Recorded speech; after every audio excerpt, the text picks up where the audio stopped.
welcome, welcome. We're going to be slowly getting started. If I can see some of your beautiful faces, some of you already have your cameras on. I know that sometimes might not be the right time and place for a camera, but if you can, that really helps me. I love to speak to your faces, and the black squares not as fun. So I would really appreciate it. We're going to give it another minute too, but we will get going fairly quickly because I know it's the middle of your day. Obviously, for all of us, thank you for taking the time out of your day to join us today. But I also want to make sure that we are, kind of going through it at the right pace. Last night we did the first workshop, and I did take my sweet time, as I sometimes do. I do like to talk quite a lot. So this one, I promise, we'll see what's going to happen, but I promise I'll do my best to keep it concise so we can be done in an hour. So that is always my goal, to be done in an hour. If there are a lot of questions, I will take them all and answer them separately. So we've had tons of questions last night. We got to some of them, but not all of them. So what we will do, still, of course, pop the questions in. I will be monitoring the chat-ish as I go through the slides, but I don't want to be stopping too often because then, again, we're going to be here for a very long time. And then together with Sarah Norman here on the screen, my lovely helper today, who's my associate nutritionist inside of Bloom, together we'll collate them all. And I think I'll go live on Instagram and answer it for you. So you can also hop on that one and ask any clarifying questions or anything like that. But I also hope that I will answer a lot of questions as I go through my slides today. So fingers crossed for that. It's really lovely to see you. Again, thank you so much for taking the time out of your day to join us. And what I would like you to do first is find the chat box, say hi in the chat, tell us what's your name first, where you at in the world, and tell us your favorite food. So it could be a dessert, could be a type of chocolate, could be just your favorite dinner, whatever it is. We'll use that for the giveaway. So you are hopefully aware that we do have a little giveaway towards the end, and we'll use that information to make sure that we are speaking to the right person, right? So pop the information there, stay until the end, and you get a chance to win a 30-minute consultation with me. And also you get a freebie. So we do have a very helpful freebie that we've put together. It's actually going to be a low-cost offer, but at this point it is yours for free. Again, if you stay until the end of the slides, at the end of the presentation, I will pop, or actually Sarah will pop the link to our lovely symptom flare-up survival kit freebie that is yours today. Hopefully you like it and you use it going forward. And also once you receive it and try some of the practices, let me know what you think, because I always like to hear your feedback. Okay, let me see if I can share my screen. You can hear me, right? You're responding. So you can see, yeah, last night I was muted for some unknown reason. Okay, let's see. Showing pause, okay. Can you see that?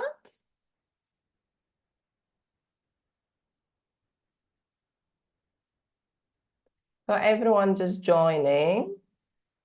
Can you just confirm in the chat, someone just say yes, that you can see the slides? Fantastic, thank you. For everyone just joining, we are saying hi in the chat. We're introducing ourselves, just your name, where you're at, where you're from, or where you are physically right now, and a favorite type of food that you enjoy most. Welcome. Let's say we've got Elena from Ukraine, now live in Italy, amazing. Pam in Kent. Rajan from the Netherlands, I hope I pronounced that correctly. Fiona from Suffolk. Anne from Durham. Jazz, hello. Sarah is saying hi. So Sarah will be hanging out in the chat with you guys. So there will be some questions that Sarah will just answer. So do engage with her as well, and speak to each other. So one of the beautiful aspects of doing live calls like this is you being able to interact and get to know each other a little bit in the chat. So please use that opportunity to be on this journey, share this experience together. Okay, amazing, amazing. Let's just see how we're looking numbers-wise. Good. Hello. Hi, Cynthia. We've got some very new faces here. A lot of you are very new to my world, and a lot of you have been in my world for quite some time. Welcome, welcome. Really lovely to have you here in this brand new workshop where I'm going to talk to you about thyroid inflammation, which is the subject that is very, I think, known to all of us, even if we don't fully understand the science behind it. I think everyone knows how that inflamed body feels, right? And that's why we're here to learn a little bit about it and how we can reverse it. So, agenda for today, I'm going to do a little bit of an introduction to myself, just for those of you who obviously are new to my world.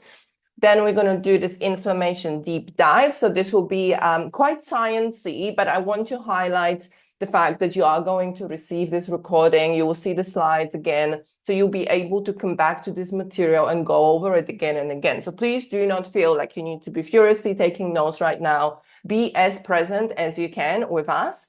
And you can always come back to the materials later. It is quite a lot. And the last thing I want to do is to overwhelm you further, because I know a lot of you here are, quite confused with all the options and what to do next. But I do also believe in education, and that education and knowledge is power, and us really understanding how this is all happening in our bodies really gives us this clear path forward. Okay. So next thing, I'm going to introduce you to the method, the methodology that I use with my clients, that I've obviously used myself on my own journey, but I use it now with both my one-to-one and Bloom clients, which is called Thyroid Terrain Method, and also the implementation pyramid, which is literally showing you exactly how I work with people and the process that I take them through, so they can not only get into this place of remission, but also feel themselves again, and feel like they reclaim that part of themselves that perhaps has been lost as a part of dealing with this condition. And then I'm going to tell you a little bit more about Bloom. I know some of you are already thinking about doing something afterwards, getting some support. My signature program, Bloom, is starting very soon in March, and I'll tell you a little bit more about it and the amazing promo that we're running right now. And then, of course, as I mentioned earlier, you'll get the symptom flare-up survival kit link, and we'll also do this lovely giveaway. So you get a chance to win the 30-minute session with me. And we'll see, like, if we have some time, we can do a Q&A, but I think to be honest, realistically, that will probably happen in a separate call. You've done this, so if you haven't, go to the chat and pop your name and everything else in it, so we can then put your name in our lovely giveaway. And before we get started, we're going to do a very, very quick regulation practice. So if you've done any work with me, you know that everything starts and ends in the nervous system, but I'm also aware of the time, so it will be a very quick one. The name of this exercise is exteroception, and it's all about taking our awareness from our body and into our external environment. And when we are stressed, so this is really particularly helpful when we feel a little bit out of sorts and we really want to ground in the moment in our body, when we have this like anxiety running through us, really stressful day. It actually helps, rather than trying to go inwards and do the breathing or whatever it is, calm ourselves down. It's actually really helpful to take a look around. So if you can now, for me, just sit up straight, uncross your legs. We want that vagus nerve nice and straight. And just turn your head to a side and have a proper look around the room. Make it slow, and you can, as you're doing this, you can start naming the objects that you're seeing. So I can see a door, I can see my bag, I can see a box. And just like this, continue looking at things as if you were seeing them for the first time. And really make sure to turn your head and look to the side. And that is a very clear signal for our body that it's safe. We are looking around. We're not running away from a tiger with a tunnel vision. We are taking the time to have a look around. And then when you see something that you like, so I am just noticing a beautiful plant on my windowsill. I'm going to pause on that plant and look at it just as if I was seeing it for the first time. So really see what it is for you that catches your attention and look at it with those beginner's eyes. Like, what are you seeing? What are the colors? Maybe you see textures, some patterns. And as you're doing this, just keep the attention on the object that you've chosen and bring your attention to the breath. Maybe make it a little bit deeper, send it a little bit lower into your belly. Maybe elongate your exhale.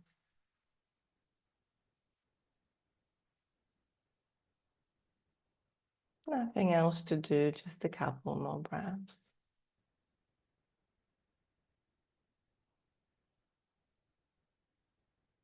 And on the final in-breath and out-breath, see if maybe we can make a little bit of a sigh.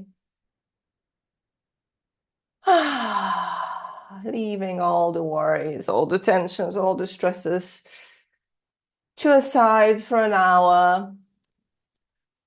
Focusing on here and now. And then see if there is maybe like a little stretch that wants to happen. Is there a movement that would feel yummy in the body right now? And when you're ready, we shall begin.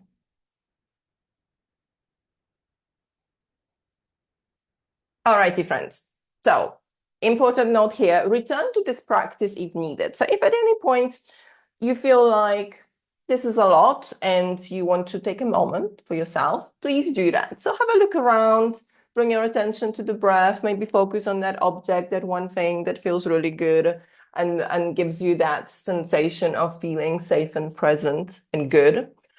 And then come back when you're ready, right? So again, do not feel like you need to be making all the notes, remembering everything right now. It's important to me that you're here, that you're following what I'm teaching, asking any clarifying questions, and really giving yourself this time to be fully present with this material. And like I said earlier, at any point, you'll be able to come back to this recording and review it again.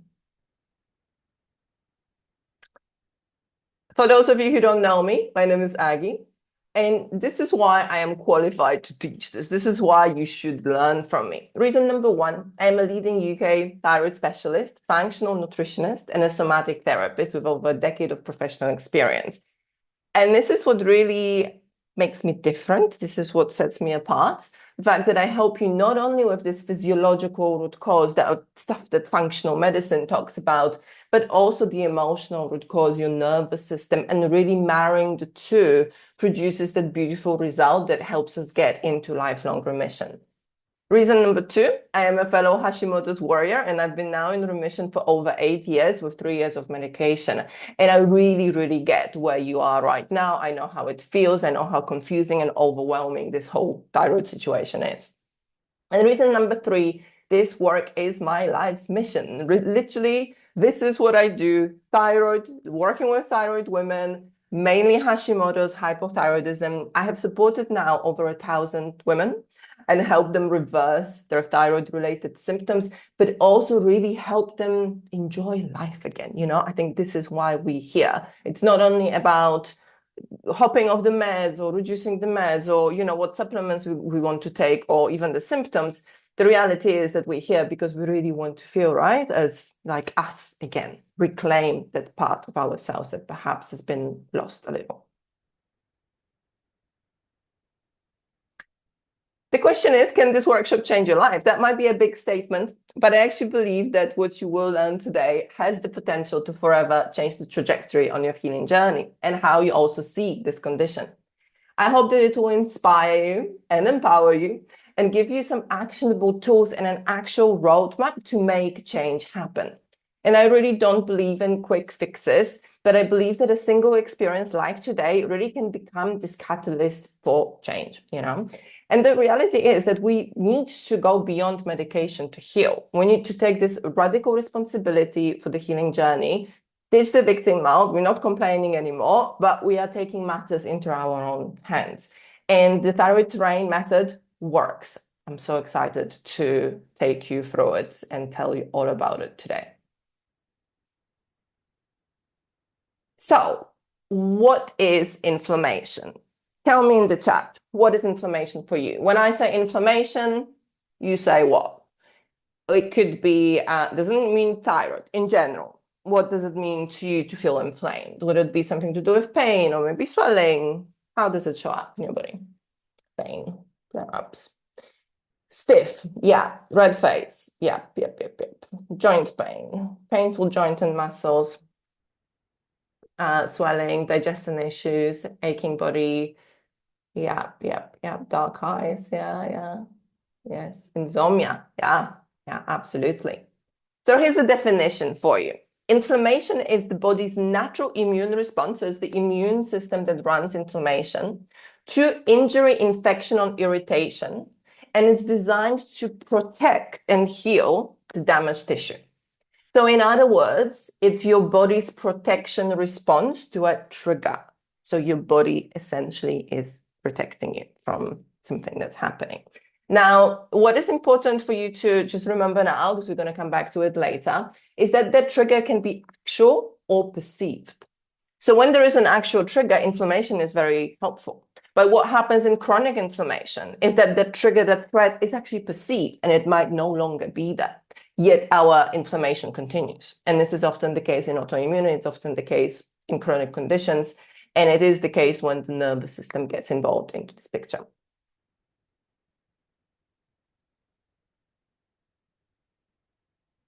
There was a question about the remission, and it is a very valid question. I see remission as 3 different levels of being in remission. Number 1 is remission of symptoms, and this is what I wish upon everyone I work with very, very quickly. We want to get to the point where we feel like us again, and the body is not riddled with autoimmune or, other symptoms that we're experiencing right now, right?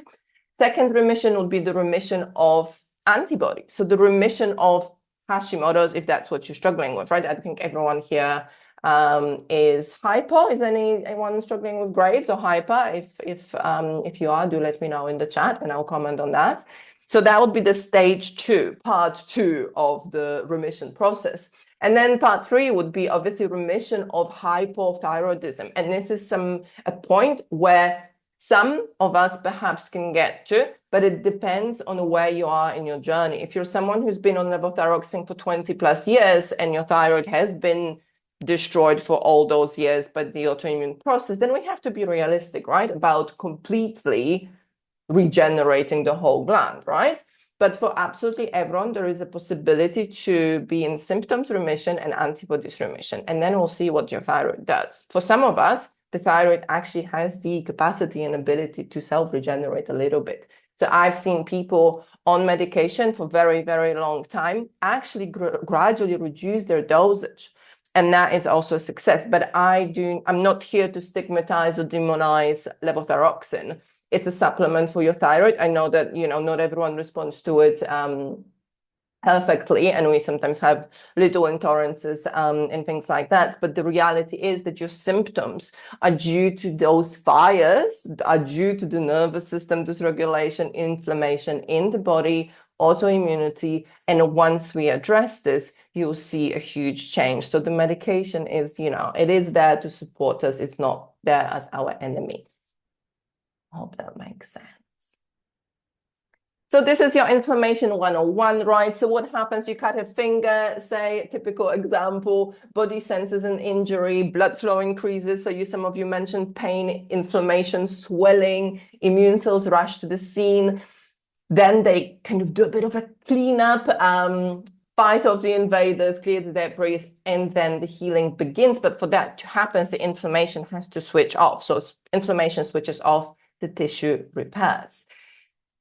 So what happens when it doesn't switch off, right? So this is why we all here. The inflammation that's happening in your body doesn't have that off switch. So that is usually due to a maladaptive response. So with that trigger that immediately started the inflammation, is just no longer there. And the body keeps receiving signals from a threat that doesn't exist. And thyroid conditions run on chronic inflammation. This is something that I talk about again and again. And it's something that's really misunderstood because everyone thinks, everyone who knows they've got Hashimoto's here, you can tell me in the chat who's got Hashimoto's here.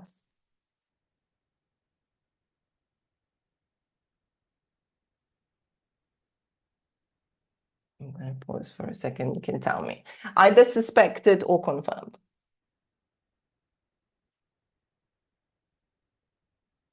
I'm going to tell you just now. So Hashimoto's is the autoimmune condition that is behind hypothyroidism.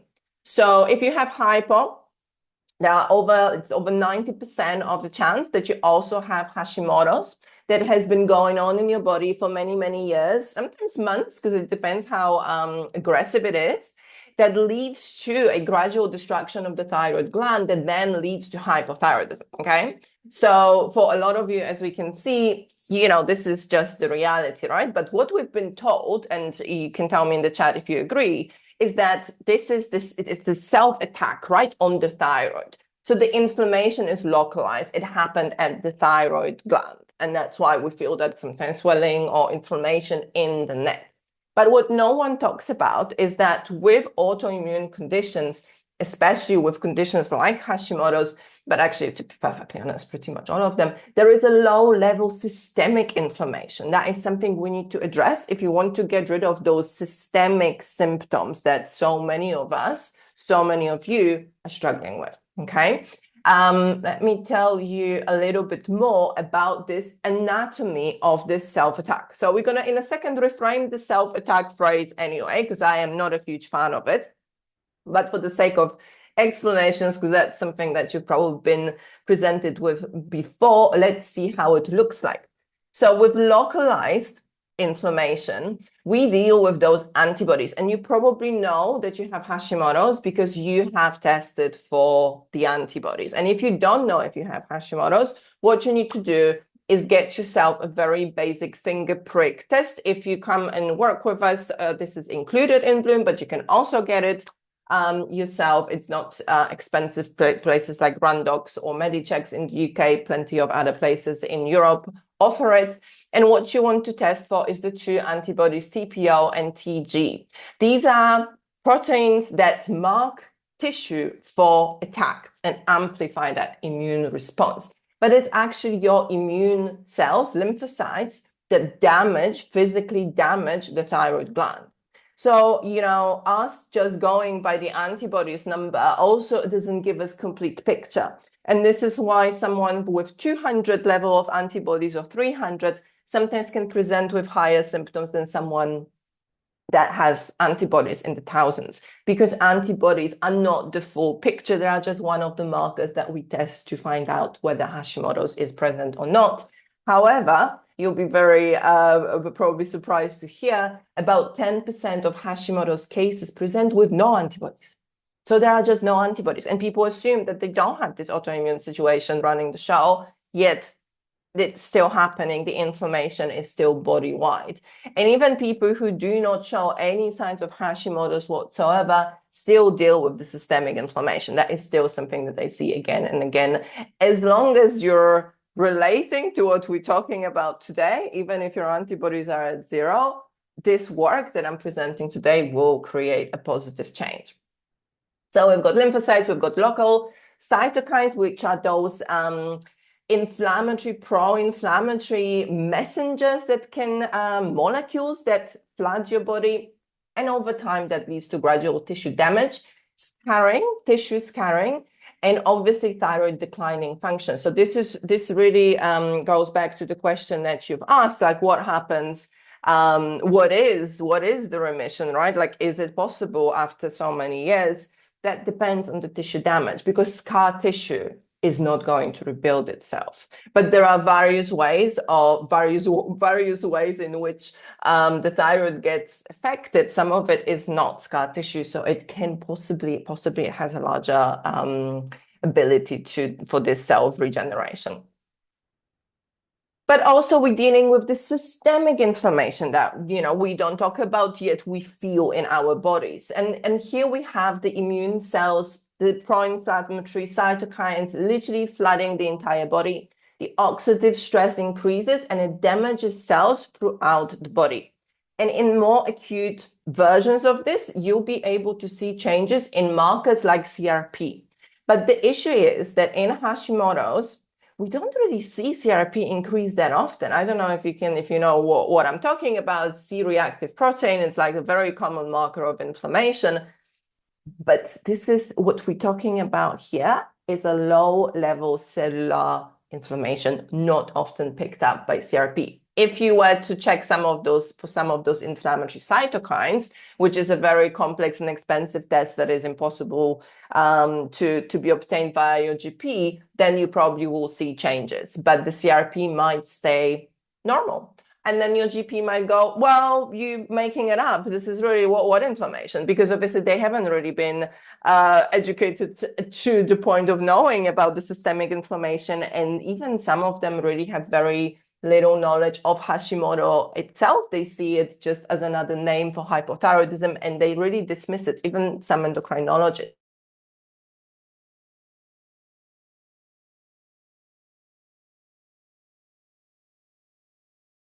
For your doctor to fix.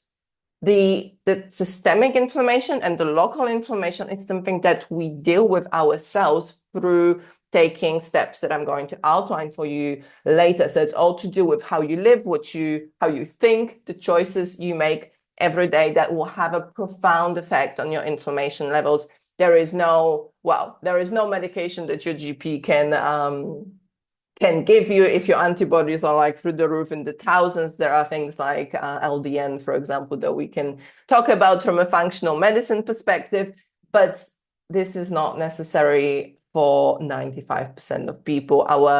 What is within our ability is going to make the biggest difference. So one of the biggest pieces of advice I always give people is to stop looking up to their GP as their savior. We are here to save ourselves.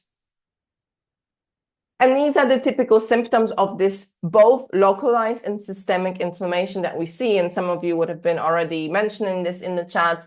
But one of the most common ones is that flu without a flu feeling. I don't know if you relate to this feeling like you're coming down with something, but actually nothing is coming out of it. You're exhausted all day, but then you're like wide awake at night. Very thick brain fog, forgetting words, not being able to finish sentences. You really generally start to worry about your brain. Neck feeling swollen, so I mentioned that before. Neck swelling, even achy neck in the front, voice changes, puffiness, puffy face, puffy fingers, puffy everything, morning anxiety, so any sort of sensations to do with the emotions and the nervous system, that emotional roller coaster, waking up with anxiety in the morning, that sense of tension throughout the body, like the body is bracing for impact. This is literally a body that is getting ready to protect you from threat, which is literally what is inflammation.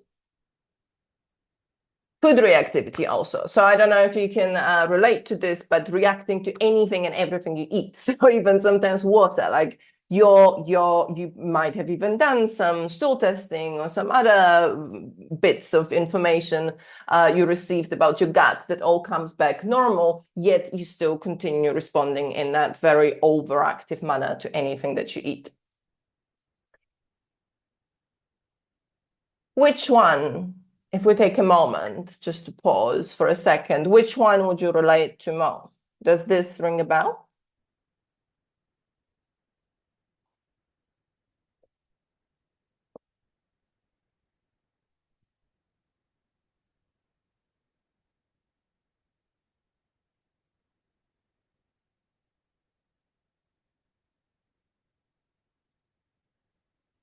Yeah, but reactions to alcohol, yeah, that is another one. That I don't know how old you are, but that quite often changes in our 40s. So there is also hormonal involvement and the how I'm going to show you in a second how our detoxification ability really impacts everything. And in perimenopause, that starts around 40, all of this starts going downhill. So we have, like one issue from one side and then double whammy of the obviously hormonal changes, which can start 10, even more than 10 years for some people before your period actually stops. Let's have a look. Flu without a flu, everything. No, I feel you. Puffy face, food activity, everything, tired, yeah, severe fatigue. Yeah, fatigue is the biggest one, always, every time.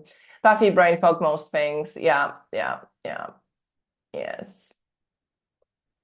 Brain fog, food reactivity. Yeah, yeah. Yeah, gluten-free helps. Yeah, absolutely. I'm going to show you why in a second. So what I really want you to take away from today, there are a couple of super important points. One of them is that there is more than one type of inflammation, and your autoimmune inflammation or the inflammation systemic one that you're feeling, it's not coming out of nowhere. It's not just something that happened to your thyroid. It's something that is being fed, but by various types of inflammation that are happening in your body already. And this is also very much linked with the root cause approach, because for all of us, these inflammatory fires happen also to be the root causes of Hashimoto's, hypothyroidism, and to an extent also Graves', because it is, of course, another autoimmune condition. And those inflammatory fires are metabolic dysfunction. So this is all to do with your blood sugar, insulin, GI issues. We're talking leaky gut, gut permeability, and various imbalances like dysbiosis and infections in your gut. Poor detoxification ability. So I touched on that earlier. This is when, yes, we have a high naturally living in a current day and age. We are exposed to a high amount of toxins. So of course, we're trying to lower that load. But pretty much everyone with an autoimmune condition has a severely, severely impacted ability to detoxify. So the lymph is sluggish, the liver is sluggish. The gut is, obviously we know already, the gut is very disturbed, the motility is poor, and we just accumulating more and more toxins, and all of this is fueling the inflammation. And then the cortisol enters the chat here, very important. Of course, you know that I am hugely passionate about the nervous system involvement in all of this. And as you, I'm sure, are aware, cortisol is like the key player, right, when it comes to the nervous system. And the issue here is high or low. So it's not just the high cortisol. It's one of the things that really infuriates me most about the internet right now is that everyone is telling us that we have a cortisol face or whatever it's called, and this is due to high cortisol. And the reality is that for most women with Hashimoto's, with autoimmunity, with a chronic condition like this, your cortisol is likely to be low.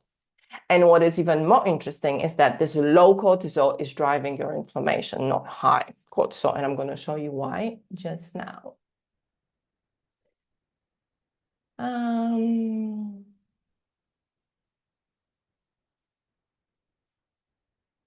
So here just mention all of this is fueling the autoimmunity. So what I am seeing in my practice, what I'm seeing again and again with my Bloom clients, one-to-one clients, is that once we work on these in combination with the nervous system work, that's a foundation, we see the reduction in antibodies. So it's almost like there is this cascade of inflammation that then fuels the autoimmunity. The number one is the metabolic dysfunction. So here we are talking about your insulin imbalances, insulin resistance, very common, most common comorbidity with actually Hashimoto's, interestingly. High insulin is pro-inflammatory. This is something that you probably, if you've ever come across this subject or you've been diagnosed, you know that that's a high inflammation state. If you have an issue with belly fat, so if you tend to accumulate a little bit of fat around your belly, that visceral fat actually acts as a separate endocrine, so hormonal organ, and it pumps out inflammatory cytokines, so those little messengers that flood your body, and also estrogen. So for those of you who are still menstruating, estrogen dominance is a highly pro-inflammatory condition. And in our 40s, in our 30s, what is actually more common is that we are dealing with estrogen dominance versus low estrogen. We might have estrogen dips and spikes, but overall, for a lot of us, we are struggling with that detoxification, and we tend to like put some of the estrogen back, and that creates that pro-inflammatory state. Blood sugar spikes. So this is linked with cortisol as well, but they create that state of whole body inflammation, high oxidative stress damaging the cells and triggering that constant immune system cleanup. And also high insulin, interestingly, impairs your thyroid hormone conversion. So that's another interesting fact here for you to know. So that was number one. Then we have, actually, let's move to the gut first. And why it skips that. Gut, really important. You probably have heard that everything, all dysfunction, all disease starts in the gut, which is kind of not necessarily true, but for autoimmunity, for any type of autoimmunity, it actually is. So leaky gut, gut permeability, which is when the gut lining is not sealed, and it allows for food particles and toxins to get into the bloodstream. That is actually one of the prerequisites to Hashimoto's. So if you have an autoimmune condition, you also have a degree or had a degree of leaky gut. Like you wouldn't be in this situation if that wasn't the case. And this is also when we are potentially seeing the gluten link. Huge simplification, but gluten structure and thyroid structure resemble each other. So when we have those gluten particles seeping to your bloodstream through the leaky gut, your immune system panics a little bit, marks it as threat, and starts attacking both your thyroid and those gluten particles. This is a theory. It's not like 100% rock solid science, but considering how many of us have had, used to have, still have issues with gluten, to me, makes perfect sense, right? When it comes to the gluten conversation, I do now eat gluten. Like for me, after, I've done this work obviously for a very, very, very, very long time, I am in a position to reintroduce some fermented gluten, some really nice, sourdough bread, sourdough pizza now and again, and I'm absolutely fine. But I do recommend anyone who comes to my ward and works with me, I do recommend at least 6 months of being gluten-free, just so we can remove that pro-inflammatory factor, and then we can work on the things. So just removing your gluten is not going to be this magic wand, because that's just going to reduce the inflammation a little bit.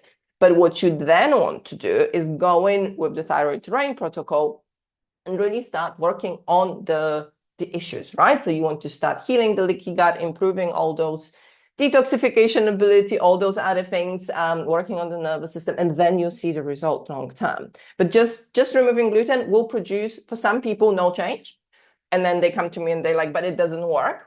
For a lot of you, it will create an impact, but it's not in itself going to fix the problem,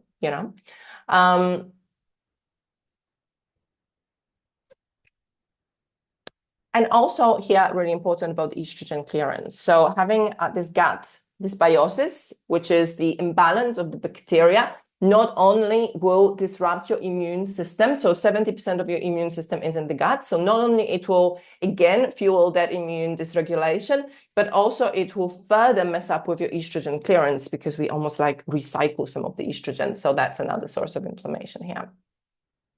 I already mentioned this, but poor detoxification ability is something that I support people with all the time, because you can probably relate to that feeling of just not removing toxins properly, even struggling with, you had a glass of wine and then suddenly you're struggling for 2 days. That is also a sign that your body is not removing the toxins correctly, right? So that is another source of inflammation. Sluggish clearance allows those toxins, mycotoxins, so anything like fungal, even from things like nuts and things like that, environmental chemicals to accumulate, right? And all this toxic burden is perceived as threats, maintaining that immune activation. And again, I just want to be very clear here. This is not about avoiding every single toxin. I am a very relaxed person when it comes to this. I feel like we should take action to lower our toxic load, but it's hugely dysregulating and confusing to our nervous system and everything else if we live in this constant fear of yet another toxin. So the key here is to teach our body how to remove the toxins correctly, efficiently, versus try to control and manage everything in our environment, because that is just a recipe for disaster and failure. Really, it's impossible. Yes. Okay, and final, cortisol, right? So I've mentioned earlier, both chronic, so no, starting with cortisol. Actually, cortisol, contrary to what you've probably been told, is anti-inflammatory. So cortisol is released when we have an instance of inflammation. The issue starts when cortisol becomes chronic. So chronic elevation causes immune cells to become cortisol resistant, and that switch off to turn off the inflammation stops working. But flattened cortisol does the same, because if the cortisol is not there, that really disrupts that natural anti-inflammatory brake system. The cortisol is not released. It doesn't increase when the inflammation rises. So the inflammation continues. So a lot of women, I would say most of my clients deal with this flat cortisol when we first start working together. And we do things like Dutch testing, which is really helpful because it can help us understand the hormones, but we can also see what the cortisol is doing. And there is just so much we can do with lifestyle, circadian regulation to bring those cortisol levels up, combined with some targeted precision-based supplementation. Dutch test in general is my favorite test to do. I would say most 70% of my clients probably go for Dutch. It's something that we do in Bloom all the time. Highly recommend it if you're considering, obviously, this journey, something that we can talk about. The only instance in which I wouldn't recommend it if it's your post-menopause and not on HRT. If you are on HRT, it's still actually really helpful. And let me just make a pause here, because this is the point where I really want you to take this as the second most important part of this workshop, which is that your nervous system is really the inflammation gatekeeper, and it is super relevant. It's not just a nice add-on to have and do some breath work. This is really managing your chronic inflammation, and it is all to do with how thyroid conditions are interlinked with nervous system dysregulation and trauma. Why I love this approach is, number one, because it bloody works, and it has changed my thyroid journey. The moment I started introducing the nervous system work, I got off the meds. I felt so much better. I managed to reduce gluten. I became this person who, started feeling like good in my body, not just constantly just managing the condition. But it's just a missing piece, in 90% of the healing protocols that I see out there. And also, what is really interesting, that it adds that layer of joy and pleasure, because, everything that we do, at least we've been told to do for Hashimoto's, is quite extreme, right? We have to eliminate this, eliminate that, take 20 supplements, do all those very harsh things, whereas everything we do through a nervous system lens is about softening and listening to the body, and perhaps doing a little bit less and really looking for that joy and pleasure in every day, even when we think about food, right? So why this matters? Thyroid and nervous system and trauma link. So the way I explain this is twofold. Number one, for a lot of people, and again, this is a lot of people, it won't be absolutely every single person, but you can tell me in the chat if you relate. Generally speaking, most people I speak to can think about, in the year or 2 years prior to diagnosis, they can think of something stressful that happened. They can think about a form of trauma. And now think about trauma not just as this extreme situation, but something that overwhelmed you. We have redefined trauma over the last decade significantly, and now we know that it can be something that is objectively small, that can fully overwhelm your system and actually be traumatic. And for so many people, that thing just triggered the cascade. I always say that the thyroid is really like that sponge, it gets affected by the emotions, by the things that happen to us as we go through life. And finally, it just gets to the point where enough is enough, and we have a presentation of autoimmunity. It could be, it could be a stressor that has been a virus. So it can be a little bit more of a physical nature, but it's still overwhelmed your entire system, right? It could be stuff that goes back really, really far to your childhood. There is so much research that links. I don't know if you heard of this. It blew my mind when I read this, but ACEs, which are the adverse childhood experiences, are linked with higher instance of autoimmunity in adulthood. So if you had trauma in childhood, even if it was a small T trauma, so complex PTSD doesn't have to be, the most significant events, that means that you are more likely to develop autoimmunity as an adult. Like how crazy is that? So that is one side of it. So we're talking about this root cause of that trigger of the condition. But also think about the thyroid reality. So nervous system dysregulation, chronic stress, but even trauma as a result and a consequence of what happened to you in this condition. So all the overwhelm, confusion, lack of support from doctors, lack of understanding from your close ones, all of this is very overwhelming. And for some people will be overwhelming to the point where it becomes traumatic, and it creates that long imprint on your nervous system. And your nervous system then fuels the inflammation, which I'm going to show you how in a second. Another part of the problem, like I said earlier, is the advice that we hear out there. So if you have been following, or if you tried following an autoimmune protocol, for example, that constantly keeps you in this state of nervous system activation. Threat, threat, threat. I can't eat this. I can't eat that. This will kill me. If I do this, I'm going to make my condition worse. I have caused my condition. Like the whole approach of, you know, some people in the functional medicine world, when I listen to them, the message for me is clear. You know, the condition is our fault, because, you know, if everything is within our control, if we can fully control our environment, if we make a mistake, we will move back in our journey, which also, you know, has a very clear inclination towards making us think about, like, how has it started? What can I self-blame, essentially. And even when you think about, you know, just scrolling through your phone and seeing all the people that you follow on Instagram and seeing all the things that you should be doing. Maybe you should be doing parasite cleanse. Maybe you should be looking for candida, or perhaps that is the solution. Like all of this, again, is sending signals to your nervous system. And then you experience a symptom, and that symptom doesn't go away. So you start Googling and YouTubing and Facebooking. That again, threat, threat, threat, which keeps the nervous system in this constant state of fight or flight.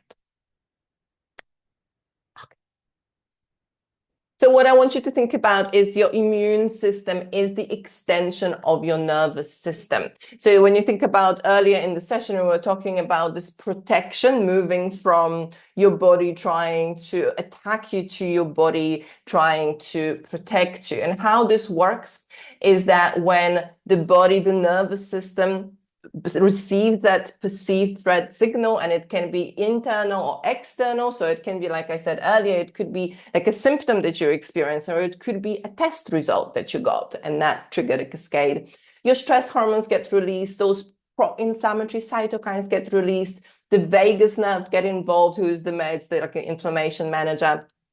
And that information is sent to your immune system that then increases the inflammation response here. The inflammation goes up, and which is really interesting, that is perceived as even more threat. So that cycle of chronic stress and chronic inflammation just continues.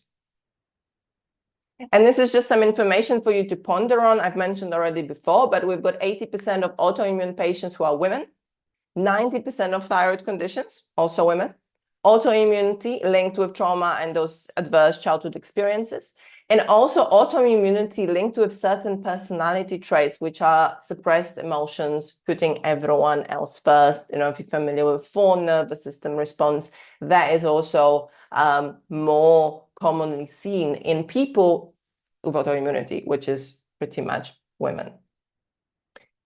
So like I said earlier, the question that is here for you is your body actually attacking you, or is it trying to protect you?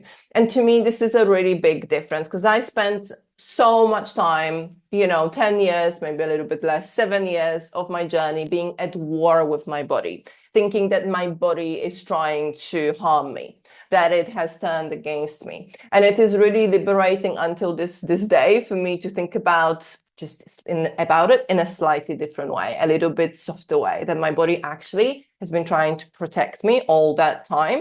And now I just need to learn how to work with it, not, you know, fight it. And this is why nervous system first approach to healing has changed everything. And this is why I'm here today to share all of this with you. And it all comes back really to the message that your body is an intelligent and interconnected system. And it's really time we start treating it as such versus just dealing with individual issues, right? hopefully from what I've shown you and presented so far with all those inflammatory fires, you can see how one feeds another and all of this works together. And we cannot be looking at your thyroid in isolation. Before I go to that slide, thyroid terrain is the term that you might be already familiar with if you've done any of my workshops, if you've been in my world for a little bit longer.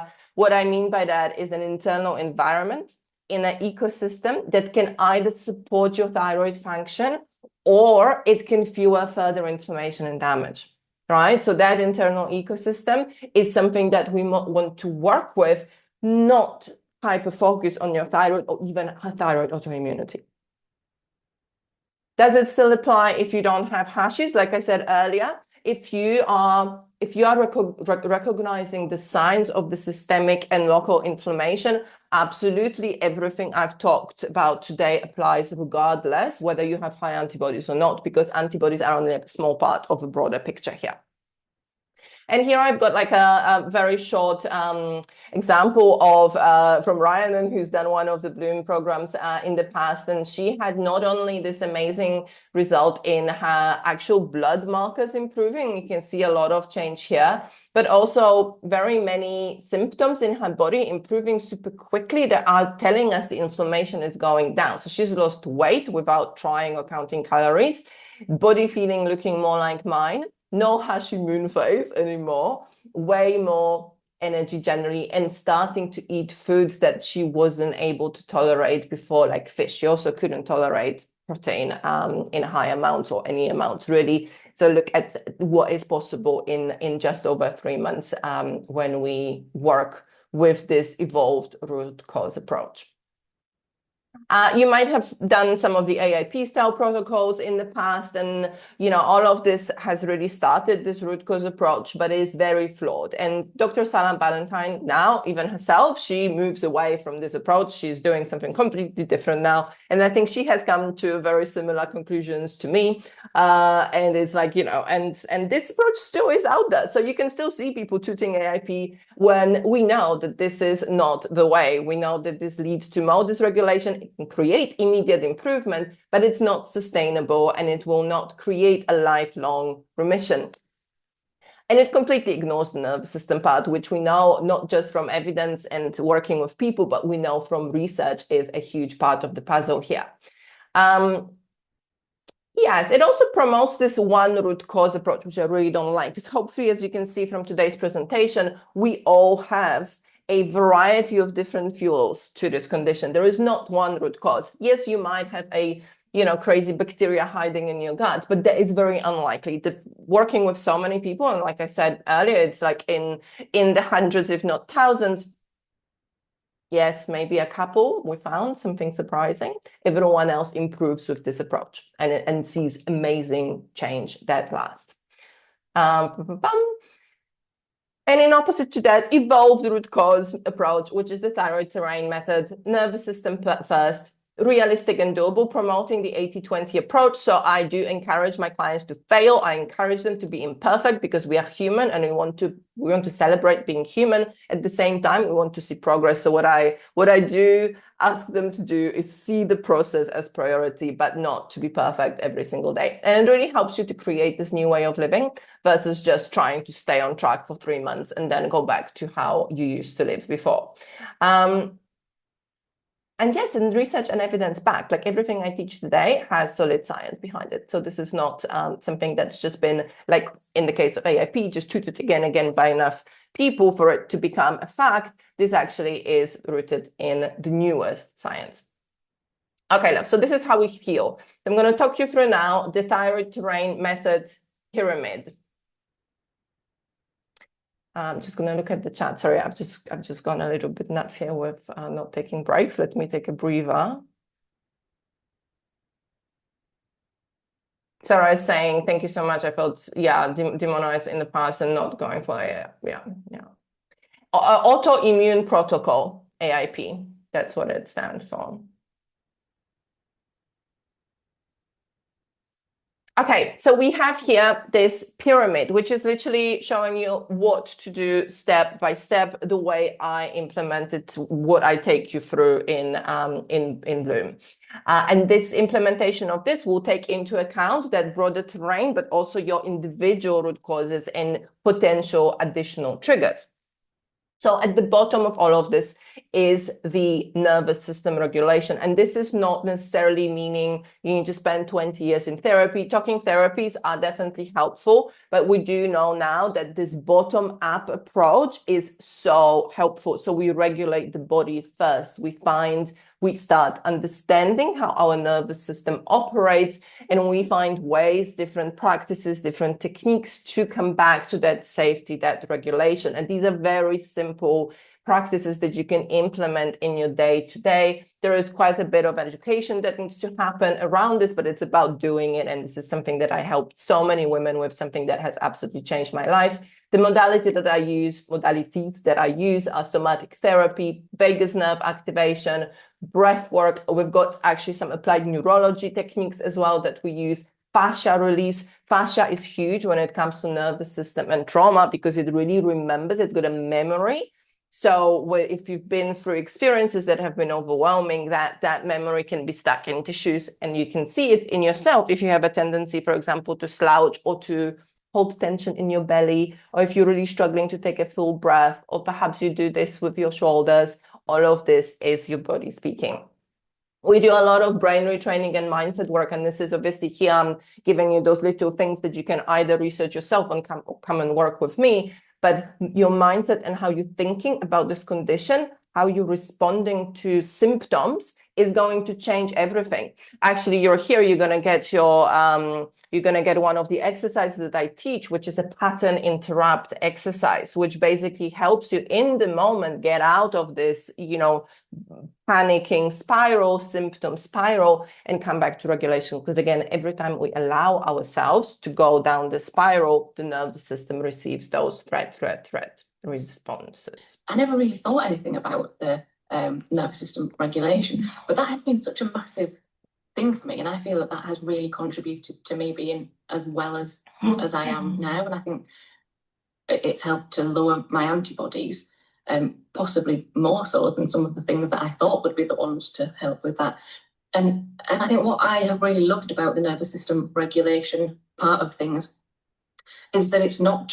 I'm going to move on because we are we're on the clock here. But Anna was one of the people who was like, it's not nervous system. I know it's, the everything else. And she was someone who really took the time to learn, just to understand her nervous system. And she talks in that video about how there is a way to regulate for everyone. Even if you feel like breath work or whatever meditation doesn't work for you, it really is not about that. And there is a method for everyone. And for her, it has been such a game changer. Like, her antibodies reduced by 1,300, and she's now successfully pregnant, and she's been trying for quite some time. And she's now, successfully pregnant together with 3 other ladies from Bloom. And this is not through restriction, I can tell you that. Okay, so second part of the Thyroid Terrain method is the foundations of nutrition and lifestyle for inflammation reduction. So here we're not talking about crazy eliminations. We are talking about blood sugar and insulin regulation and inclusion-based nutrition. So we're not taking things out. We are putting things in. We're making sure that the blood sugar is stable and regulated throughout the day. There are very many ways to do it. Obviously, you probably know, if you follow me, a huge fan of savory breakfast. I'm very passionate about converting people to savory breakfast. Many other ways. Sleep circadian regulation.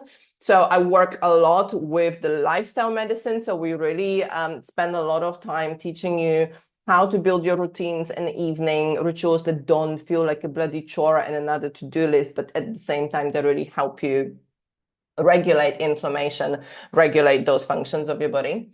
Movement and rest, how to exercise. Think about how you exercise and how you rest. You rest as a healing modality. Over-exercising can be as damaging as under-exercising, really, and there is really a sweet spot here. And cycle syncing comes to picture for those of you who are menstruating. I cannot stress enough how, as women, we cannot just go as men the same throughout the month, unless you post-menopause or you're not not menstruating, not ovulating, and in that case, you're free to do as you please throughout the month. But if you are menstruating, then please do keep that in mind. Mitochondrial support. So mitochondrial dysfunction is another root cause of autoimmunity. Super important. You probably heard me talk about red light therapy, hydration, various light practices as well, really important here. And those detoxification pathways. So again, this is something that I am just signaling here to you, but looking at your bile flow, especially very important, liver, lymph. There is a lymphatic practice that's coming in the little handout that I've got for you today, the freebie, where I teach you my favorite lymphatic exercise. That's also a nervous system exercise. So kill two birds with one stone there. And then, of course, we've got repairing of the gut lining. And all of this happens in the terrain optimization. So we're dealing with those 4 types of fires, right? So you can see the link here. Then step 2 of the thyroid pyramid is your leading root cause. That doesn't mean that unique mystery root cause, but one of those things that we've discussed. So for some of us, this will be the nervous system. For some of us, it will be the gut. For some of us, it will be the detox issues, hormonal issues, you know? We all have the one thing that just takes the lead a little bit more, and perhaps we have to spend some more time on that particular element. And here there comes the impact of personalized precision supplement protocols, right? So not just throwing random things at it, hoping it sticks, because that really doesn't work in a body that's inflamed. We want to be very precise and almost like limited with supplements. We don't want to be taking 20 plus supplements for long periods of time. Sometimes, you know, there are phases where, let's say after a functional test result, we might benefit from a little bit broader supplement plan, but generally speaking, I just hate when I see, you know, influencers with this like whole palm filled with stuff, because your liver has to process, your body has to process it. So imagine if you're inflamed and you can't metabolize things, and suddenly you have to deal with all those actives. That cannot be good. And here we might also do a gentle elimination. So in my world, we don't do AIP style remove everything. But as you heard earlier, we do gluten removal, and I do for everyone, I recommend removing cow's milk. And for some people, the dairy will go. And we also might do things like, you know, like alcohol, processed foods for a period of time. But this is not forever. It's for a period of time, unless your body clearly tells you, for example, alcohol just doesn't align with me. And then you perhaps choose to keep it out, right? And then if symptoms persist, functional testing. So again, I do not think every single person, every one of you here should be doing every single functional test, because it's bloody expensive. And there's also something like over information, too much information. We don't need the level of detail that is in many of those tests, because a lot of it is non-actionable. And it creates even more confusion. There are some tests like Dutch that I recommend for a lot of people, but usually when we decide to do testing, it's again because we want to get to the bottom of that leading root cause, because the symptoms persist. I would say 80%, 90% of people I work with improve significantly through the thyroid terrain optimization. So when we get to the second part, we perhaps don't even need to do the stool test, because all the gut symptoms resolve, right? But for some of us, especially with Dutch, because, you know, like as women, if you're menstruating, like you want to kind of look under the hood and see how your estrogen is doing. So Dutch is a good idea regardless. But when it comes to like DNA testing or some other more complex tests, it's very selective. And this is when we come to this unique triggers and drivers, which is really where after 3 to 4 months of working on the terrain, the leading root cause, there is still some remnants of symptoms, which is where we can look further into doing things like heavy metals testing, like I mentioned earlier, DNA testing at this point. But I wouldn't open our conversation with a DNA test, because this is just, it wouldn't do much, even if we started a targeted protocol, because the thyroid terrain hasn't been optimized. I hope that is starting to all come together now. Okay, we're almost on time. Let me tell you about Bloom, and then we're doing all the other things. 4 simple things you can do right now. I've got a quiz about root causes. So that can give you an idea about leading root cause. I'm going to send it to you together with the replay. Of course, you can start working on the foundations and the nervous system focus and start researching the things that I've told you today. You can look through the symptoms flare-up freebie that you're going to receive right now. You can also speak to your GP or test privately to find out if you have antibodies. And you can really get excited about this possibility of healing and get planning.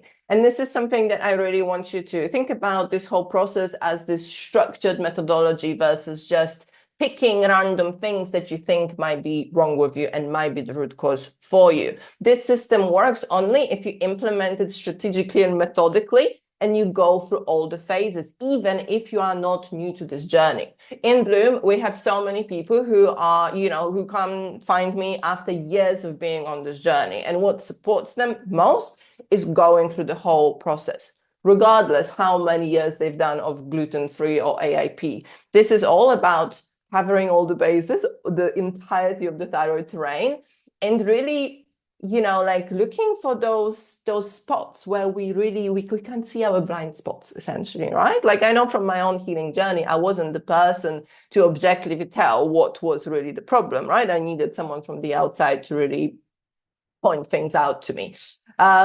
And this brings me to my next point, which is at this point in the workshop, there is obviously an invitation, and I do encourage you to be the person who does something about this.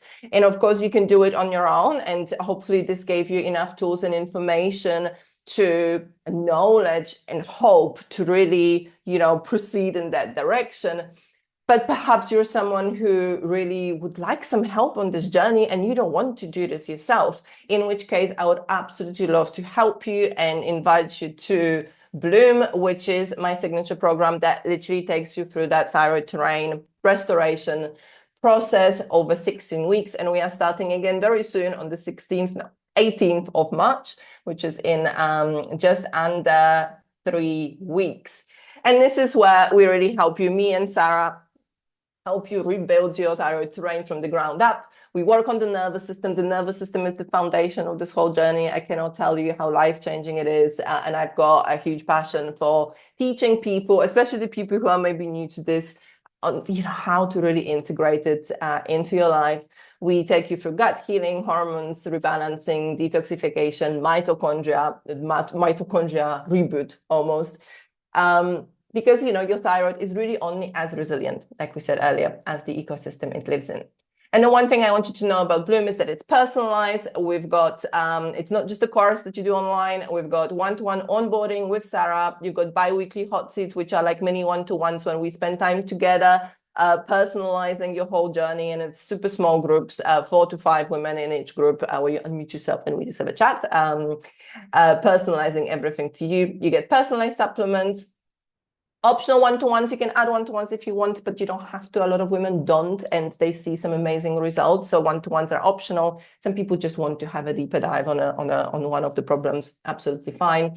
And also you get thyroid screen included, opportunity to add some functional testing if that is what we choose to do for you. But of course, at the same time, you benefit from this structured and tested protocol built on the Thyroid Terrain Method curriculum that you keep access to for life. It's 12 modules, nothing too overwhelming. But at the same time, you get this deep understanding of everything that needs to happen. And I think that really makes it easier for us to make things happen, when we understand why we're doing it. You get live workshops, support, motivation, and accountability, and also a shared journey with other women. Hopefully today you already got a little bit of a taster of what it's like to be surrounded by people that really get you and get what you're going through. This is the heart of Bloom, really. It's not, an isolated one-to-one program when you still feel on your own. Here you feel like you've got this support group and, this cheerleading around you and support whenever you need. Absolutely life-changing. A lot of women that think about Bloom are like, oh, I'm a bit of an introvert. I'm not really a group person. And it always amazes me how quickly that changes. And again, I meant Bloom for someone with low energy levels, brain fog, potentially like you think I might have ADHD. There is a lot of, for people who have a lot on at the moment. Young children, busy work schedule. We've had people with, just recently Ali with 3 young children. We had Hannah who was traveling through different continents throughout Bloom. And really, if you make it a priority, anything can happen. And this is another example, Molly, our lovely Molly, who managed to bring down her antibodies only over the course of the Bloom program from 1,300 to 73. You know, like if that's possible, anything is possible. For me, my Let's listen to biggest Karen. symptom was chronic exhaustion. Chronic exhaustion took such a, everything in my life became insular. So my biggest symptom change or improvement was that over a pretty short period of time, my energy levels have just gone skyrocketed. And they have consistently now stayed. I'm just energized. Every single day, I'm energized. And of course, that has had a positive impact on me mentally and emotionally and spiritually and, all of that kind of stuff. Because when I was chronically exhausted, I could barely, all I could do was work. That was, I couldn't see my friends. I didn't have the energy for my family very much. And you need that connection. You need to be living life. I wanted to live my life. So that is my biggest game changer from joining Bloom. So investment and one I called it an investment, not a cost to you. I believe that the money that we invest in our health, it has the biggest payback. It's the biggest return on investment. There is no, I can't think of another thing that we can spend money on and get so much back. So when you think about this, think about how much can happen in your life as a result of the process that we will take you through. We've got a little bit of a promotion right now. So you're saving 200 off. If you pay upfront, it's $1,650. You can also pay monthly, which is $290 per month on like a 6-month installment plan.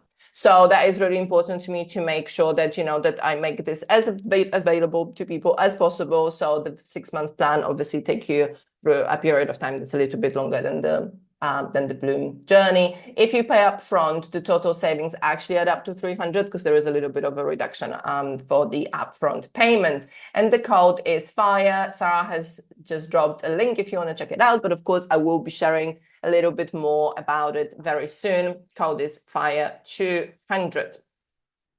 And yes, I am so excited, my friends, to start this journey with you.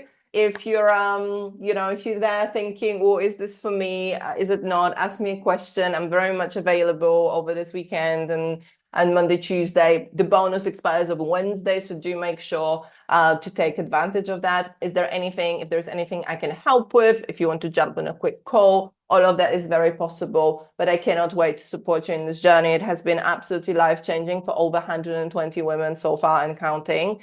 And I would absolutely love to support you next. We've got a really lovely group already forming. Don't make the same mistake that I made, which is, looking at it and being like, that would be great for me, and kind of talking yourself out of it in the end, because it is the best investment that you can make.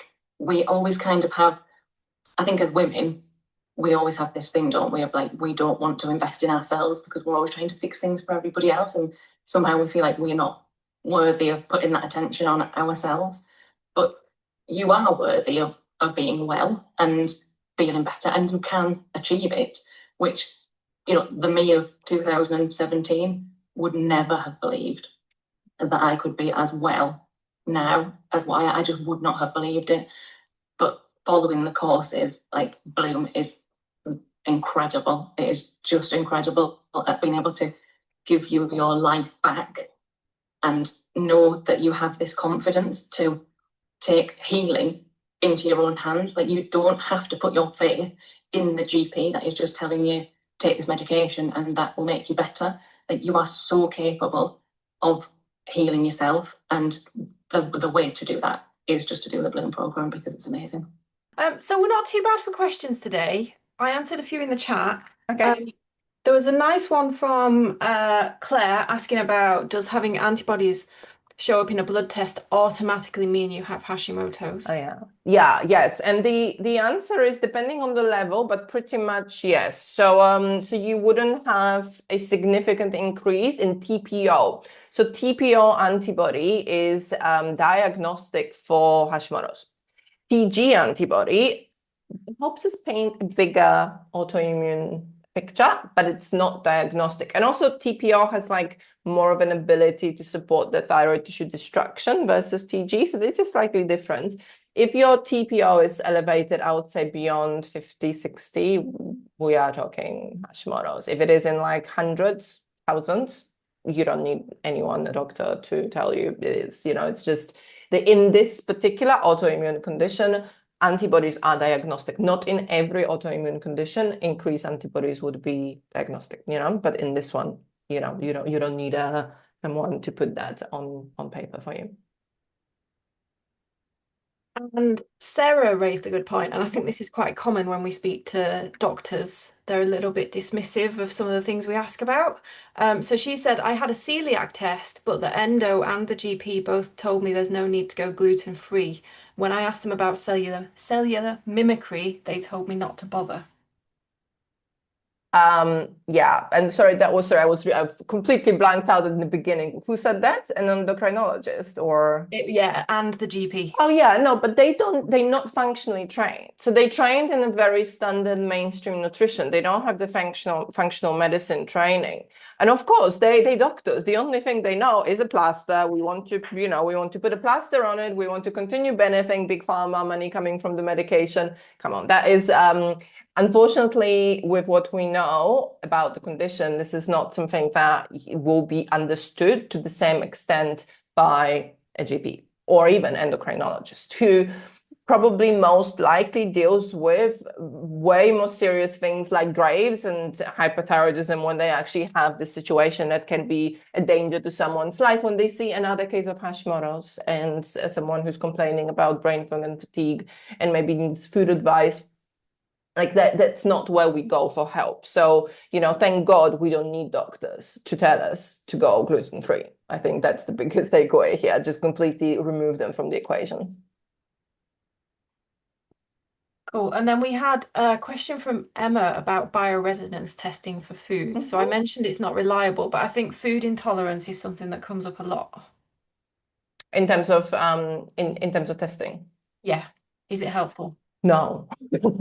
So basically the issue with food intolerance testing is that it's not reliable. Our body produces those IgG antibodies when we consume food. And it's almost a sign of the tolerance, not intolerance. It's very unreliable. I used to do it when I first got certified, when I first graduated. I was like, yes, I'm just going to find everything out in one test. And then I started doing those tests and realized that every single one of those tests comes back the same.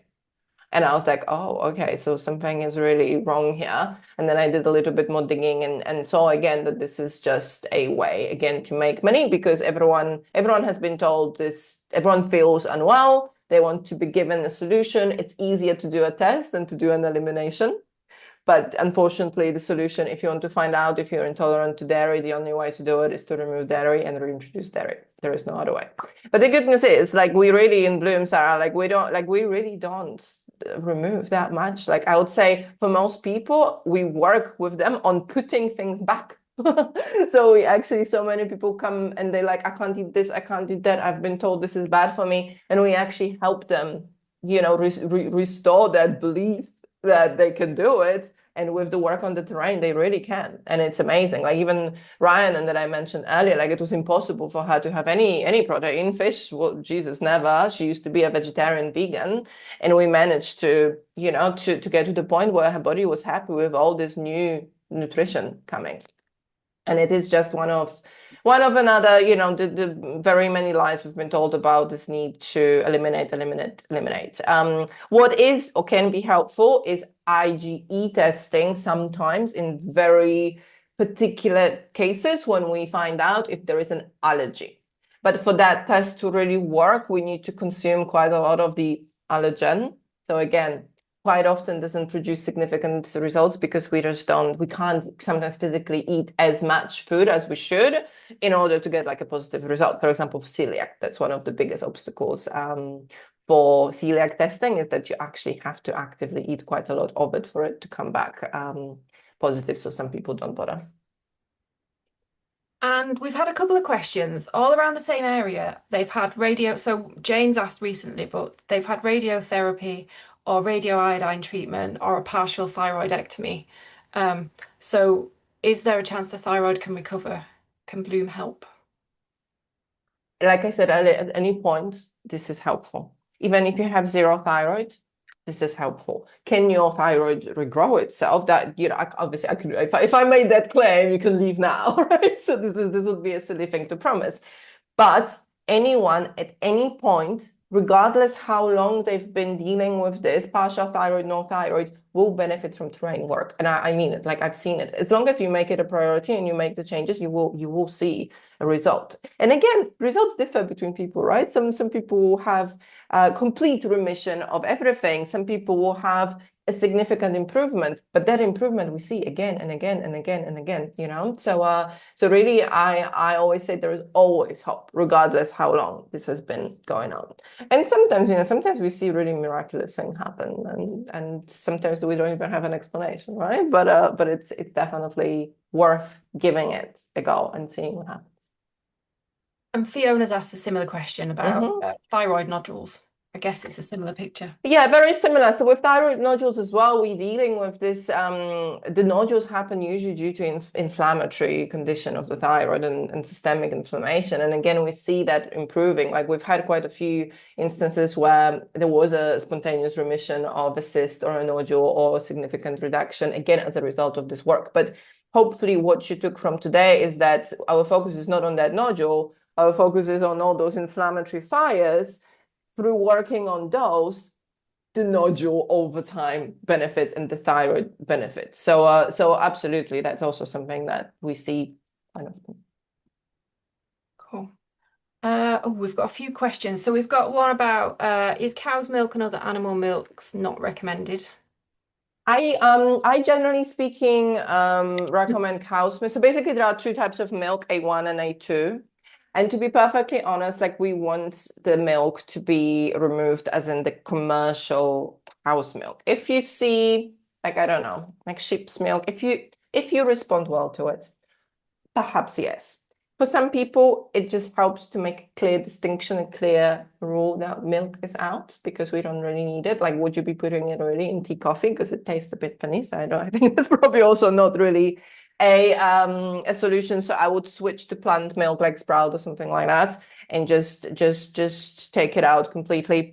But it just depends. Again, this is where it comes to a personalized advice. And like if we were working together, we would just talk about options and how that works in your body, and we can together decide, is it a good idea or not? Like we've had a lady, Helen in Bloom, who was very adamant on keeping kefir in during her stricter gut healing phase because it was so beneficial to her. And we just decided to keep it for her, you know, because why not? Like, you know, if she knows that it's healing and beneficial to her, she is an expert on her body at the end of the day, right? So we always see you as the person who has a lot of knowledge about how things work for you, and we try to work with that as much as possible. Great. And we've got a couple of questions about HRT. So I don't know if you want to touch on that briefly, because we've had a lot of women going through Bloom who are perimenopausal, postmenopausal, Yeah, so not HRT. So I would highly recommend watching my peri workshop, in which I go into detail on HRT and perimenopause, even postmenopause. So it's like it's like a probably 4 hour in 3 sessions masterclass on everything hormones in the transitional period. I will link that. It is a paid workshop, but it's low cost. So I highly recommend getting that. I've added the link. Okay, cool. And I think the last question, because I think then we have covered everything, is DIO2 genetic testing useful? Not really. I mean, what is it going to tell you? That you are struggling with conversion, right? It's, you know, like it's something that for some people, if we have tried everything and you're still not converting, that is usually a sign that we need to add a little bit T3. You can also do a genetic test, but your doctor will not look at the genetic test and tell you that they're gonna prescribe T3 because they just cannot at this point in the UK at least. So to me, it is a little bit of a pointless test to an extent. But if we're doing genetic testing, it does paint a picture. So if we do like a broader genetic screen, then we of course look at various thyroid-related markers as well. But it's really, it's not something that I would test just in the beginning to find out, because for most people, we can improve the conversion to a decent extent. We don't need to be converting like crazy to see remission of symptoms, we just need to improve the conversion a little bit. Right, I think that's all of the questions. I think we've done it. Yeah, all righty. Amazing. Thank you so much, Los, for being here. I wish I could play you some of them just for a bit of an inspiration. I wonder why that is. I just wonder maybe I can try one more thing. I just want to play you Anna because she's so bloody inspirational. If you have a second, I'll try one more thing. Oh God, it's always, you know what, it is or maybe not. Don't worry, I'm gonna send it to you because my technology is failing me.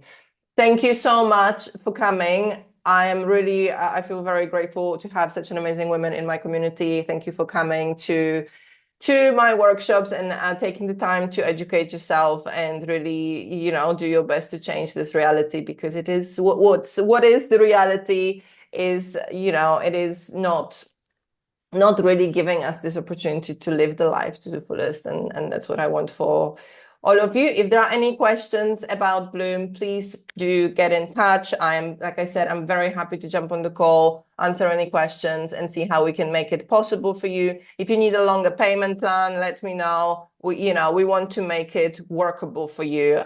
So speak to me and we'll make sure, that we can find a solution for you. Very much looking forward to working with those of you who decide to join Bloom. And otherwise, I shall see you around in one of the future workshops. Take care, loves.